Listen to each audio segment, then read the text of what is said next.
Bonjour les amis, aujourd'hui nous allons parler du jardinage. Lorsque nos plantes sont déjà bien développées, nous devons par après passer par le binage et l'arrosage. Et en fin de compte, il faut mettre du paillis. Donc, cela aide votre sol à conserver sa fraîcheur et limite beaucoup d'arrosage. Et cela limite la pousse des mauvaises herbes et améliore à terme de structure et de fertilité du sol. Il faut aussi fertiliser votre jardin. Et gourmand en éléments nutritifs, les légumes épuisent les sols. Alors, il faut fertiliser naturellement, ce qui est conseillé par nous les environnementalistes. Il faut donc fertiliser naturellement votre jardin, par exemple avec du compost, des lisiers de porc, de la fiente, etc. Prévenez les maladies. Donc, c'est à ce niveau qu'on nous conseille de pouvoir planter des fleurs et des plantes aromatiques dans notre jardin. À l'exemple des basiliques, des ciboulettes, des romarins, du persil, de la menthe. Et c'est pour notamment repousser certains envahissants ou certaines maladies. Nous devons aussi pratiquer la rotation des cultures. Nous ne devons pas cultiver à chaque moment sur la même surface, ou nous ne devons pas cultiver 2 ans de suite les mêmes légumes aux mêmes endroits. Non seulement cela épuise la terre des nutriments, mais aussi cela favorise la propagation des maladies. Nous devons également favoriser la biodiversité dans notre jardin et cela pourra limiter les attaques dues aux maladies et aux ravageurs.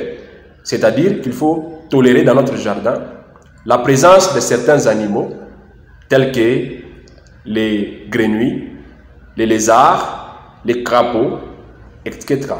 C'est la dernière partie de notre leçon. Nous allons tout à fait découvrir les innovations en jardinage. Aujourd'hui, la croissance démographique se fait principalement en ville et dans les pays en voie de développement. Cette dernière est à la base de l'insécurité foncière consécutive à la pression démographique sur les terres à vocation agricole pour des fins résidentielles. Prévenir que guérir. Alors, découvrons d'autres techniques de jardinage pour pallier à cette situation. Et la technique que j'ai choisie pour vous aujourd'hui, c'est celle qui pourra révolutionner le jardinage de demain. Que cette technique, c'est l'aquaponie. Alors, nous allons dans cette rubrique nous baser sur la découverte de l'aquaponie, sa définition, son fonctionnement et ses impacts. Qu'est-ce que l'aquaponie? Étymologiquement, l'aquaponie vient des 2 mots valises. Il s'agit donc de aqua, qui signifie aquaculture ou élevage des poissons, et ponie, qui signifie hydroponie ou encore culture de légumes dans l'eau, donc sans utiliser les sols. Donc, l'aquaponie est le fait de cultiver des végétaux en symbiose avec les poissons. Alors, comment ça marche ou comment ça fonctionne? Les poissons regroupés dans un bassin sont nourris tous les jours. Alors, ces poissons, par leur digestion, produisent les déchets qui contiennent l'ammoniac et les phosphates. Et à l'aide d'une pompe, cette eau chargée en nutriments est amenée dans un filtre qui contient des bactéries naturelles. Et ces bactéries transforment l'ammoniac en nitrite, puis en nitrate. Ces nutriments, c'est-à-dire les nitrites et les nitrates, peuvent être amenés auprès des plantes qui les utilisent pour se développer. L'eau ainsi dépolluée et nettoyée est de nouveau utilisable pour les poissons. Et c'est pour autant dire que l'aquaponie n'utilise pas les sols et fonctionne en circuit fermé. N'est-ce pas une bonne innovation pour le jardinage en milieu urbain? C'est quoi les enjeux et les avantages de l'aquaponie? Donc, l'aquaponie peut constituer une solution à long terme contre plusieurs problèmes environnementaux et sociaux également. C'est-à-dire, elle nous aide à produire ses propres aliments et permet de nombreux avantages. Entre autres, une nourriture saine, une nourriture locale, des protéines en plus des végétaux. Nous avons des protéines animales aussi. Nous avons également parmi les impacts ou parmi les avantages une alternative éthique à la grande distribution. Et l'aquaponie constitue aussi un moyen de développer la culture et les espaces verts en milieu urbain ou en ville. De plus, une structure aquaponique demande peu d'entretien. Elle constitue donc un potager à la hauteur de l'homme dont vous n'aurez qu'à profiter sans toutefois faire beaucoup d'exercices. Une question reste à savoir, est-ce qu'il existe une installation aquaponique à Kinshasa? Bien sûr, la jeune entreprise Mbisi Moloni Aquaponie congolaise expérimente depuis 2017 l'aquaponie et la première installation fut présentée lors de la 5e édition de la Semaine de la Science et des Technologies. N'hésitez pas donc de visiter une installation aquaponique à Kinshasa. Nous sommes donc arrivés à la fin de notre leçon d'aujourd'hui. Alors nous allons nous poser quelques questions.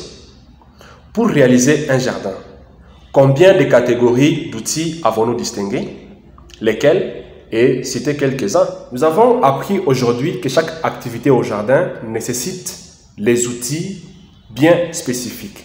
Alors pour cela, nous avons distingué des catégories d'outils, à savoir les outils pour travailler la terre, par exemple la bêche, la binette, les transplantoirs, et les outils pour l'entretien des bases de notre jardin, c'est-à-dire l'arrosoir, la brouette, les gants. Combien d'astuces avons-nous appris aujourd'hui pour réaliser son premier jardin et lesquelles? Alors, nous avons aujourd'hui parlé de 7 astuces qui peuvent nous aider à réaliser étape par étape notre premier jardin, à savoir dimensionner la taille de notre jardin, choisir les bons emplacements, concevoir les plans de notre jardin, préparer le sol du jardin, choisir les plantes faciles à cultiver pour réussir notre premier jardin et planter ou s'aimer et entretenir notre premier jardin. Quels sont les critères pour choisir un bon emplacement du jardin? Nous avons dit que le choix d'un bon jardin se base d'abord sur le soleil avant tout. Et ce jardin doit avoir une situation à l'abri du vent et un sol profond et fertile.